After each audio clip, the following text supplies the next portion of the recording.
How you going all? The reason why I'm making this quick vid is because I don't think the photos would really show the workmanship that's really gone into this little enclosure, which is one of four that I've done. And at this point in time, I've just finished sanding off all the roundovers, which I've used this little beast over here, and it has a 25mm roundover on it, which is relatively huge,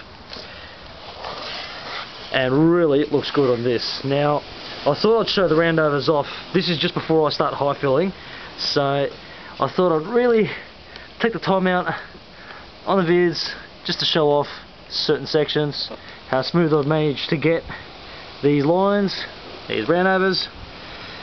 And I know there's a spot over there that's got to be filled, and there's a couple of places here that need to get high filled, but I'm thinking overall the sanding on this has come up really good. I'm quite happy with it, to be honest. Just straight lines, very heavy box, and that's for the bottom section there. So overall, oh yeah, and of course we cannot forget this section around here, which that feels very smooth. I love this.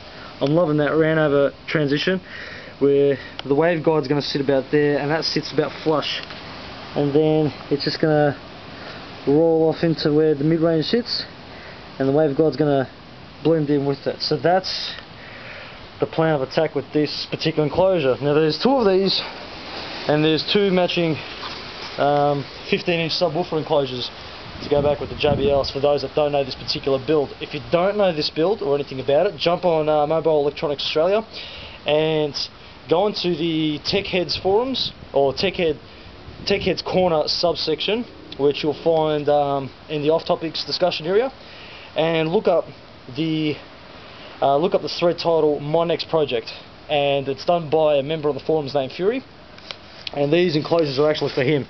So home audio design setup. Hope you guys like the way that this is coming up so far, but for 1 of 4 this is just about ready to be high filled, and then give it another sand over.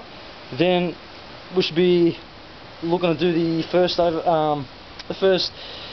undercoat process, and then we'll take it from there. We'll see where it needs patching up before it goes for a couple of other undercoats. So I'll give this thing about probably 3 or 4 undercoats before it goes for its final finish, which is going to eventually be a 2-pack gloss, 9 out of 10 metallic.